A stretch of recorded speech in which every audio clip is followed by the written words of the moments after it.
Hi po! Good day sa lahat. Okay, so meron po akong na-receive na question from my subscriber. Thank you so much for asking questions. Okay, so I am really happy to answer the questions and I hope I can explain it clearly, okay, for you to learn also and understand. Okay. So, it's been long time na not po ako nakapag-video. Sorry po for the very busy schedule. Okay. So, question po from Philip Andrew Orban. Thank you so much po.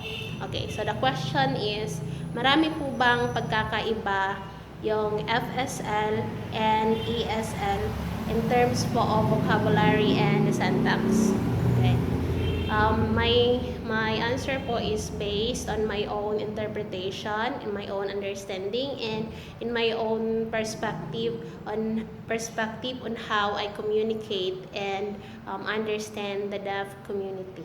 Okay, so it is not based on different sources. So it is how I understand and I see based on my observation. Okay, with my experiences being with the deaf community. Okay. So sa tanong po na sorry again if I will speak slightly gamay ra, I will just mix my words because it's really hard doing sign language and while speaking. So I will just do it so that our deaf community will be also aware kung ano po yung mga sinasabi ko. And I can, sorry also for my Tagalog because I am a Bisaya from Cebu. Okay, so, yes po, mayroon pong pagkakaiba ang FSL sa ESL. Okay, but hindi po ganun karamihan. Okay, so I will explain first the ESL and the FSL so that ma-understand po natin. Okay, so ang ESL po or the American Sign Language and the FSL po is the Filipino Sign Language. Okay, the ESL po, yung ginagamit po dun is yung English na mga words, no? Sa FSL po, as of the moment, they are trying na mag-use po ng words po dito sa Philippines. But as of this time, based on my own experience, I've learned sign language using the FSL signs, but the words are still English po. So that's why if you notice me, I am signing and ang ginagamit ko pong sign is English po siya. So ngayon po wala pong equivalent pa na Tagalog words or hindi ka pa po makaka-search or makakamit ng deaf people na really good in Tagalog or in Bisaya or in Cebuano or mga language or dialect from Philippines po or sa Filipino. Okay? So, if makipag-meet ka po sa deaf o pag may ma-meet po kayong deaf, so, yung words po talaga or yung mga sentences or mga vocabularies po talaga ng mga deaf ay English pa po siya. Okay? So, meron na po, luckily, I am very happy also na marami na po ngayong mga deaf na mga educated po and mamatalino po. So, marami na po nag-learn o nag-learn ng Tagalog or Bisaya words. But few pa po. Okay, so there are still few deafs who are already aware how to communicate using the Filipino language. Okay, so they're using English still. Okay, so that's ang FSL po is yung mga equivalent po na words talaga is from ESL. So I will give you clearly example. Example po, ngayon nagsasign po ako. So ang equivalent po na words doon sa sinasign ko po ay English po. Kaya napakahirap na mag-speak po than mag-sign language because yung na-learn ko po na sign language is really English. Example, when I was second year college, ang teacher ko po ay mga deaf. Yung mga nasa lista po ng mga words ay hindi po yung Tagalog. Okay?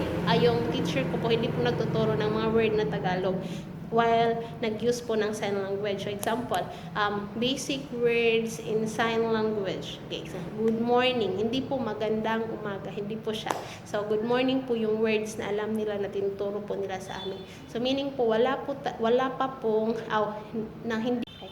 hindi po totally, hindi pa po lahat ay Filipino na po talaga. So sa madalian pong salita, meron pong pagkakaiba yung ESL sa FSL in terms of their vocabularies and syntax. So if ang question po ng sender or nag-ask po ni Philip po, if yung question niya po is in terms of writing, kasi po marami po ang ways of communicating with the deaf community using the FSL and the ASL.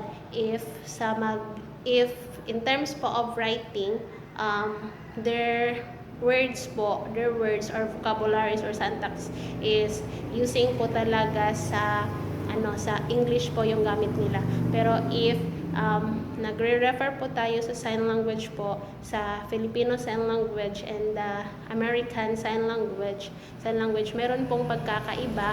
Pero po, example po, yung G, yung letter G po, ganito po yung sa ESL at ganito po yung sa FSL.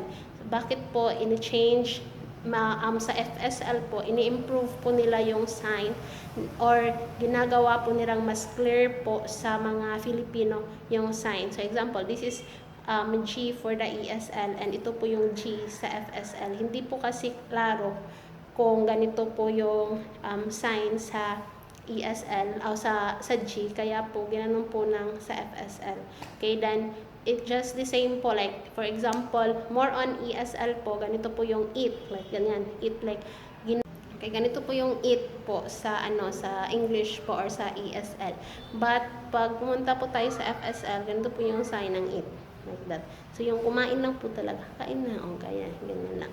Then more on sa ESL po, like if mag-start po ng yung word po nag-start po ng ganyang letter, so yun po yung pina-follow.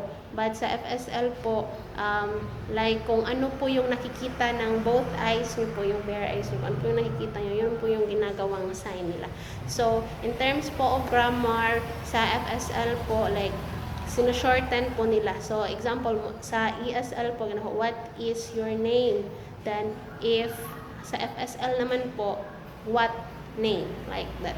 So sa FSL, like this, what is your name, like that. So it's a complete sentence. But if nandito po tayo sa FSL, ginagawa lang po nila what name, okay, or may iba pa po ginagawa like this lang po, ginaganit lang po, name, gano'n na po yung name. Okay, so kaya po meron pong pagkakaiba, pero if alam mo naman po kung paano ang importante lang po naman gawin is yung maka-communicate po kayo sa deaf. So if alam nyo po yung i-practice nyo lang po yung expression, then yung i-observe nyo po yung expression ng kausap nyo po na deaf, so magka-communicate naman po kayo. Pag ako po, nang na-learn ko po yung FSL, then may nadala po na yung boyfriend po ng friend ko na deaf po, and using po ESL, nagkakaintindihan naman po kami.